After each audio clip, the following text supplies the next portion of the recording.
From MTN News, this is Montana This Morning.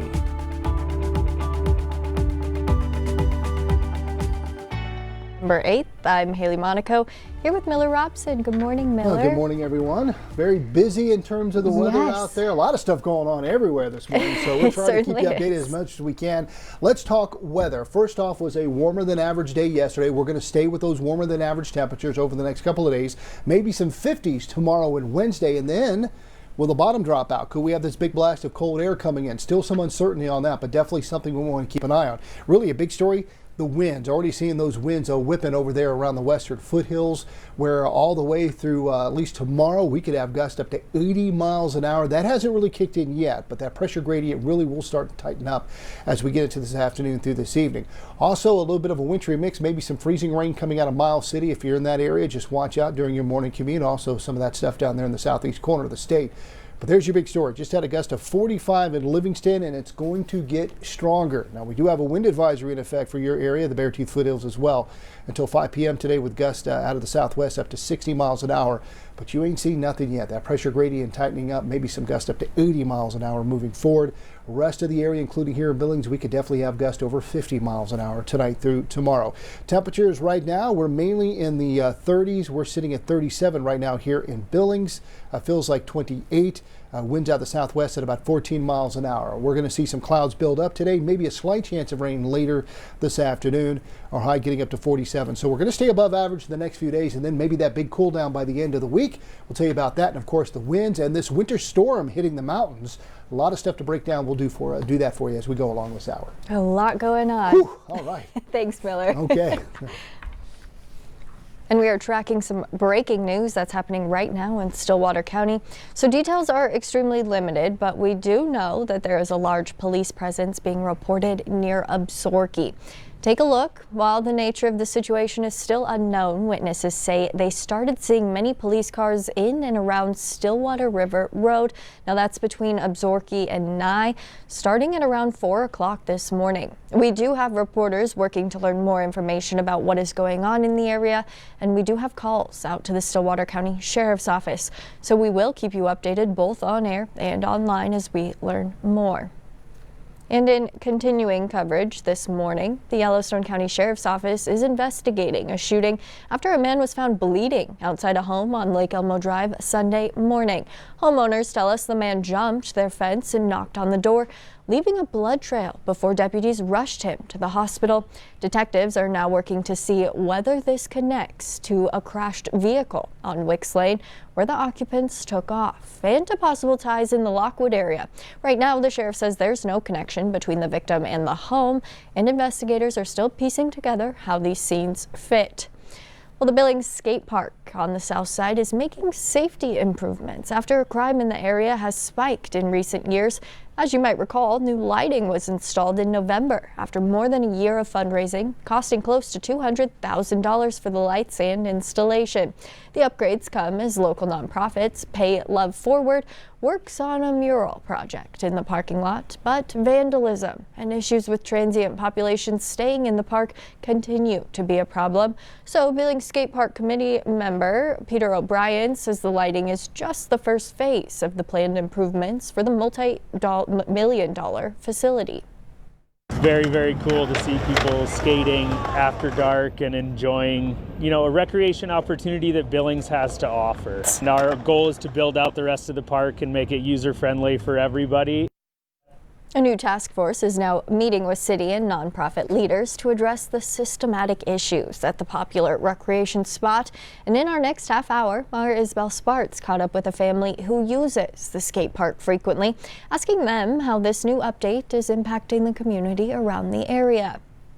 It was a good weekend for football fans. Montana State survived a gritty test over the weekend against Yale to keep its championship hopes alive.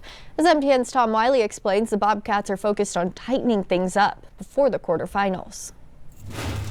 Montana State is moving on to the FCS quarterfinals after a 21-13 win over Yale in the second round of the playoffs. But as Brent Vegan said, a playoff win is a playoff win, but there is a lot to clean up on the Bobcats' quest for a championship.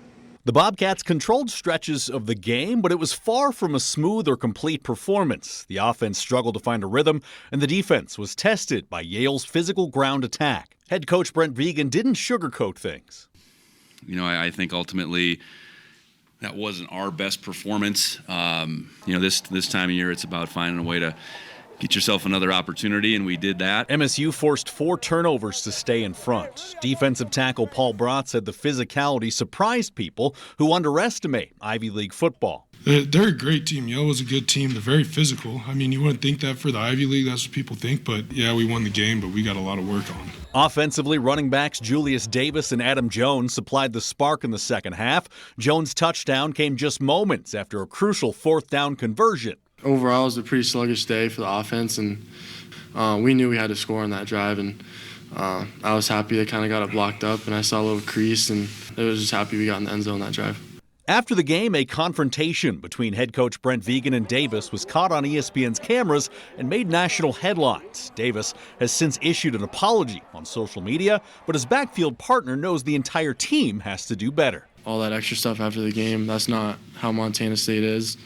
That's not what we want to represent here, so I think that was a focus is when we win the game, we're going to go and sing that fight song, and then we're going to go pray and get in the locker room. So the Bobcats now move into the quarterfinals against Stephen F. Austin. 1 win closer to Nashville, but well aware the margin of error will only get smaller. Winning in the playoffs is not easy, so obviously we're happy to get that win. We're going to look at that film and we're gonna get better. So you have to play well this time of year. You have to keep getting better. It wasn't easy. It's not supposed to be this time of year. Tom Wiley, MTN Sports. And the Montana Grizzlies are also moving on in the FCS playoffs. The Grizz rolled past South Dakota State and are now in the wide open field of 8. MTN's Kyle Hansen breaks down the win as the Grizz looked the part of a championship contender. Well, it was as complete a performance as the Montana Grizzlies have had all season long, as UM took down South Dakota State on Saturday here at Washington Grizzly Stadium in the second round of the FCS playoffs. And it was the team's biggest stars coming through in the biggest moment. While the start was sluggish, once Montana got rolling, the Grizz couldn't be stopped. The progression of sophomore quarterback Hailey has been at the forefront of the season, and the signal caller delivered his best performance to date, going 29 for 37 with 360 yards passing and 4 scores. Our offense was clicking. I thought the game was moving slow for him today. He was seeing everything the way he needed to see it. I mean, everything from seeing the corner blitz and hurting him there. He was on the money. He did a great job today. Oh yeah, he's a gamer. He's a leader out there, and like you said, when he's operating like that, it's fun. And it's fun, this offense. We feed off each other, like Coach Houck said. We're all out there, make plays. So when people are making plays, we get fired up, rally off that. Eli Gilman continued to climb the record books as well, with 2 touchdowns and 135 yards rushing, while Michael Wortham also played a major role with over 100 yards receiving and another touchdown, while the likes of Drew Deck and Stevie Rocker Jr. also found the end zone, as the offense attacked SDSU from every angle, with Ayat getting everyone involved. I think the main thing, we have guys that can make plays throughout our offense. I think the best thing is you read the stat sheet and everyone wants to talk about touches and targets and all that crap. They don't care about that. All they care about is getting 1 more point than the other team. That's why this works. Defensively, that unit got a boost from the return of corner Keon Loud, who made an instant impact. Solomon Tuliaupupu wreaked havoc in the backfield against the Jackrabbits with 3 tackles for loss, and the defense settled in after a rocky first quarter. Montana trailed 14-6 at the end of the first quarter, but by the fourth quarter and 30 unanswered points later, the Grizz were in complete control as they exacted revenge on the Jackrabbits and now are just one of 8 teams remaining in a now wide-open playoff field. And they have a date with the South Dakota Coyotes next Saturday in Missoula in the quarterfinal round. Went in the last game 11-0 and didn't feel like the ball bounced our way much in that game and came out of there with a loss. I kind of attitudinally go the way the team goes, and our team was fired up to get back into game week this week, and it showed today. Reporting in Missoula, Kyle Hansen, MTN Sports. The Montana Fish and Wildlife Commission is extending the bison hunting season, and the closing date will move to the end of February. while opening day stays November 15th. The commission also approved a change in Hunting District 385 along Yellowstone's north boundary, shifting from a fixed number of licenses to a quota range. That move could increase the number of licenses available up to 60. Officials say the change helps migrating bison respond to weather, which often determines when they move out of the park and onto state land. Well, the Trump administration is proposing rule changes that could determine what land use activities fall under federal regulation. And in this morning's Montana Ag Report, MTN's Jonathan Ambarian looks at why farm and ranch advocates say it's an important issue for agriculture in the state. Rules over what are considered the waters of the United States may seem like an obscure or even irrelevant question, but Montana agricultural organizations say for farmers and ranchers it's more than just academic. WOTUS really did put ranchers and agricultural producers in a very difficult position. It was kind of like a ping pong game. We kept seeing rules changing and going back and forth, expansion, reduction. Rayleigh Honeycutt is Executive Vice President of the Montana Stock Growers Association. They and other agricultural groups celebrated in 2023 when a U.S. Supreme Court case scaled back what could be considered a water of the U.S. Now the Trump administration is proposing a rule to continue those changes. Really what Montana stock growers was asking for, as well as the larger livestock community, was some certainty and clarity in the rules so that people could continue to plan and make business decisions based off those rules.